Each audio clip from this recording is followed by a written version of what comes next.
town. I see you found the tequila that I left for you. Are you Guy Fieri? More like Gal Fieri. Hey, what's this gal gonna do, huh? What's this gal gonna do? She gonna poison us with tasty drinks? Why would I do a thing like that? On a completely unrelated topic, can I interest you ladies in a delicious fresh-made Triple D milkshake? We don't accept drinks from random strangers. Yeah, no thanks. We've got a countdown to do. Yeah, come on. What's the food around here?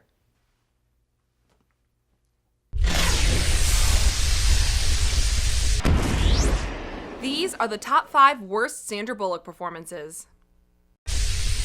Number 5. Premonition. This thriller, released in 2007, failed to engage and thrill many, including Bullock.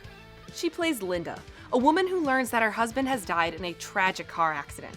When she wakes up the next morning, he is back alive and it is days before the accident. She must piece together what happens and how to stop his untimely death, all while living the days in a mixed-up order. It is just as jumbled and nonsensical as it sounds. The movie tried so hard to be gripping and intriguing, and that was part of the problem. You could feel it was trying to be clever. There's really only so much an actress can do when presented with bad material, but Bullock swings between under and overacting throughout the film. Sometimes she barely shows emotion as these huge events pass. Let me show you. Here's her reacting to learning her husband has died. The other driver was in a truck. Semi. Pretty certain it was instantaneous. Jackknife. Here's her meeting her husband's possible mistress. Is there something we should be talking about?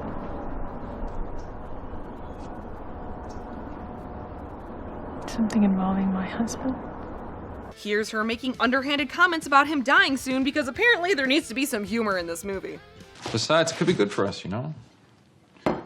Take a break from each other. Well, it might be a bigger break than you bargained for. Lastly, here's her learning from a priest that this is all her fault because she doesn't have faith. Wait, what? Some people thought they suffered from what the ancients called blasphemare absens fides, the dangers of the faithless. Overall, Bullock tries her best to save Premonition, but just doesn't have the foresight to pull it off. Number 4. Forces of Nature. Unfortunately for everyone, this movie forced a lot of tropes with little payoff. Sandra Bullock plays Sarah, an edgy woman who plays fast and loose. You can tell she's edgy because she's got a purple streak in her hair and takes risks in life like going to jail and yelling at the top of a train. Some of the acting choices in this aren't bad so much as they are strange. A lot of her interactions with other characters were heightened for comedic effect, but it just felt so over the top. It was difficult to comprehend why people let her get away with it. Like when she's decked with a computer and she turns into the consistency of wet spaghetti. Bullock does her best with some strange dialogue, but the direction doesn't help. Woo! Okay, now we're honeymooning. All right. There's this theme that Affleck's character is drawn to Bullock because of forces beyond his control. Obviously against his wishes, because he's getting married and she's just so quirky and different. Obviously being young and beautiful was such a disservice for her. Any movie that is able to make Sandra Bullock seem uncharismatic has taken some grave missteps. Number 3. 2 weeks notice. 2 weeks notice was 2 weeks too long. Oh yeah, we're on fire this week. Bullock plays Lucy Kelson, a granola hippie attorney who starts working for real estate tycoon George Wade, played by Hugh Grant. Lucy becomes everything she once hated, even leaving her best friend's wedding at the drop of a hat.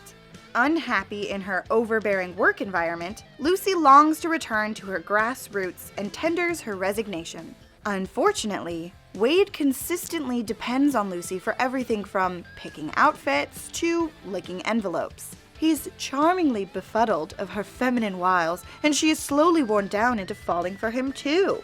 When Wade slips into his old playboy ways, it's hard to root for Lucy to pursue him. In addition, their chemistry is incredibly platonic, so a lot of the romantic moments feel unnaturally forced.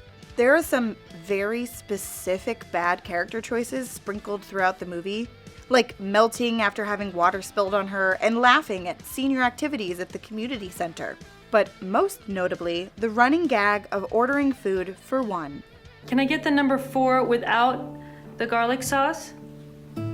Okay, and then maybe 2 orders of number 26. And,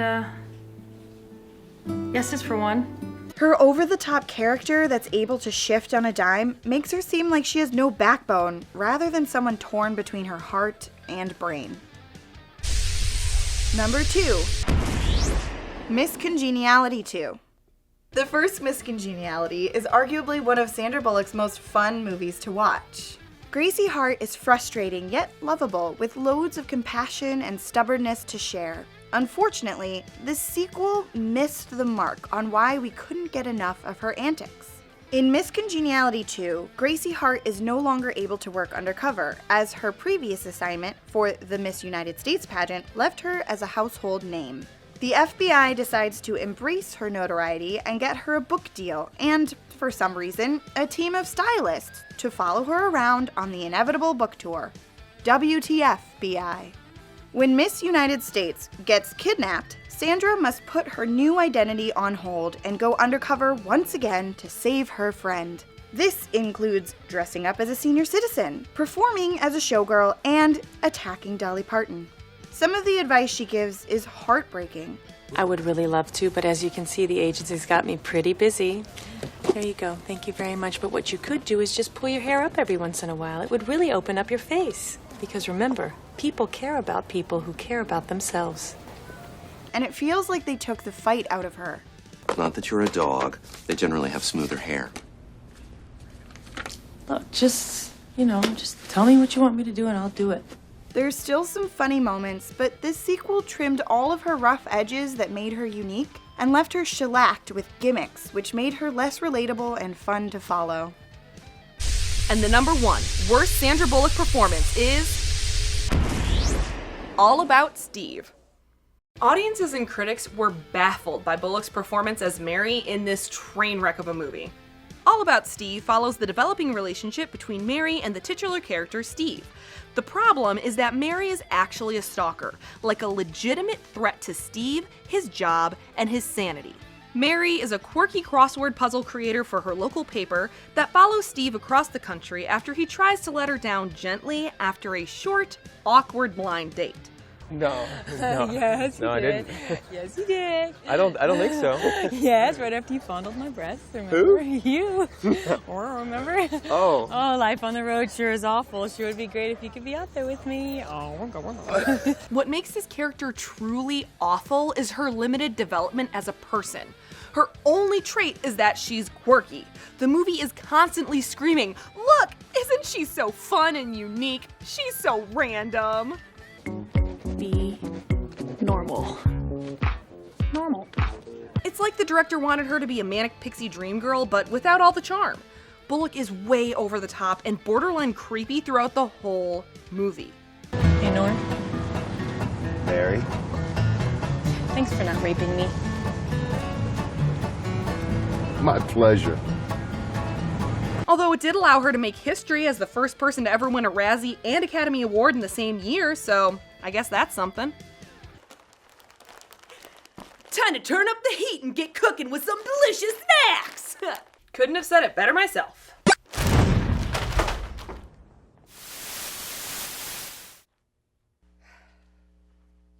You guys playing with Walter 2.0 again? No! We were playing with Walter 2.0 Michael Caine again.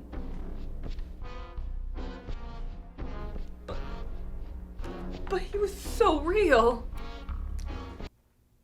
You guys want to watch the Lake House? Come on! Idea. That's a trash idea! Absolutely Crap! not! No! But seriously, don't eat those.